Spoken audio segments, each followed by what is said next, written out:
Hello friends, welcome to my channel everyday Chhaya. આજે આપણે બનાવીશું રતાળુની ફ્રેન્ચ ફ્રાઈઝ, જેને પર્પલી એમ પણ કહેવામાં આવે છે. અને શિયાળાની સિઝનમાં રતાળું ખૂબ સારું મળતું હોય છે, તો આ ફ્રેન્ચ ફ્રાઈઝ તમને બટાકાની ફ્રેન્ચ ફ્રાઈઝ કરતાં પણ ખૂબ સરસ લાગશે, જે ખૂબ જ ઓછા સમયમાં બની જાય છે. તો ચાલો શરૂ કરીએ. તો આ માટે મેં અહીં મારી પાસે એક આટલો અડધો પીસ જેટલો રતાળું પડ્યો છે. કે રતાળું ખૂબ જ માટીવાળો હોય છે, તો આપણે પહેલાં એને નળની નીચે સારી રીતે પાણીથી ધોઈ લઈશું. આપણે રતાળુંને ધોયા પછી કોઈ ચોખ્ખા એવા નેપકિનથી સારી રીતે એને ઘસીને લૂછી લઈશું. રતાળું થોડો ચીકણો હોય છે, તો આપણે એને ખૂબ સારી રીતે લૂછી લઈશું, એથી કરીને જો જરા તરા જો માટી રહી ગઈ હોય ધોવામાં તો તે પણ નીકળી જાય.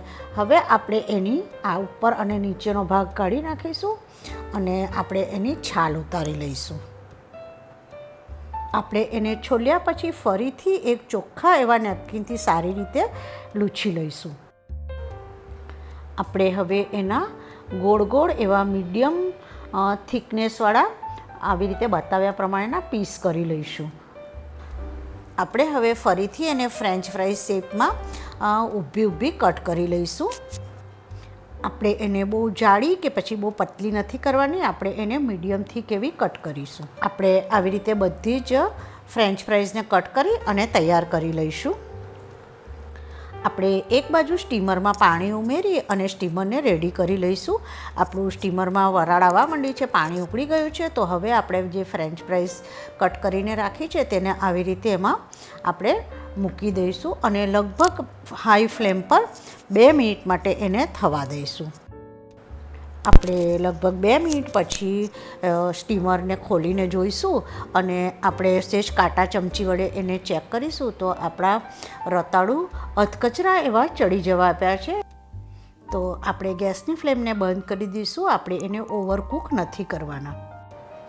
આપણે કાંટા ચમચીથી જોઈશું તો આપણા રતાળું અધકચરા એવા ચડી ગયા છે અને એકદમ છૂટા એવા થઈ ગયા છે. તો હવે આપણે એને પંખા નીચે મૂકી દઈશું અને એકદમ ઠંડા થવા દઈશું. આપણા રતાળું ઠંડા થઈ જાય એટલે આપણે એને કોઈ ચોખ્ખા નેપકિનથી ક્યાં તો પછી કિચન ટોવેલથી સારી રીતે બતાવ્યા પ્રમાણે થોડા મૂકતા જઈ અને એને આપણે કોરા કરી લઈશું. આવી રીતે લૂછી અને કોરા કરવાથી જે થોડો ઘણો પાણીનો જો કોઈ ભાગ રહી ગયો હોય તો તે કોરો થઈ જશે અને જ્યારે આપણે તેલમાં ફ્રેન્ચ ફ્રાઈઝ તળીશું ત્યારે તેલ ઉડે નહીં. આપણે હવે ફ્રેન્ચ ફ્રાઈઝ પર સ્પ્રિંકલ કરવા માટે એક મસાલો તૈયાર કરી લઈએ. તો એને માટે મેં અહીં 1 ચમચી જેટલો મરીનો પાવડર, લગભગ 1.5 ચમચી જેટલું પિંક સોલ્ટ અને 1 ચમચી જેટલું મેં મરચું લીધું છે. તમારે જેટલું તીખું ખાતા હોય એ પ્રમાણે કરવું. અને જો તમને પેરી મસાલો કે પછી થોડો ગરમ મસાલો, જે રીતે તમને ટેસ્ટ ભાવતો હોય, કે પછી ચાટ મસાલો, તે ઉપયોગ કરીને પણ તમે તમારી રીતે મસાલો બનાવી શકો. મેં અહીં પહેલેથી જ તેલને ગરમ કરવા મૂકી દીધું હતું, તો મારું તેલ મીડિયમ હોટ જેવું થઈ ગયું છે. તો હવે આપણે એમાં ફ્રેન્ચ ફ્રાઈઝને મૂકી દઈશું અને આપણે એને સારી રીતે થવા દઈશું મીડિયમ ટુ સ્લો ગેસ પર. આપણે એને ઉપરથી ગોલ્ડન બ્રાઉન થાય ત્યાં સુધી તળશું અને લગભગ આપણા એક બેચને તળાતા 3 થી 4 મિનિટ જેવી થશે. આપણે એને કાણાવાળી ચાળણીમાં કાઢી લઈશું અને નીચે કોઈ વાસણ રાખી લઈશું. આપણે એને કિચન પેપર પર નથી કાઢવાનું, નહીં તો તમારી જે ફ્રેન્ચ ફ્રાઈઝ છે તે સોગી થઈ જશે. અને હવે જ્યારે થોડી ગરમ હોય ત્યારે જ આપણે એના પર જે મસાલો બનાવીને તૈયાર કર્યો છે તે સ્પ્રિંકલ કરી દઈશું.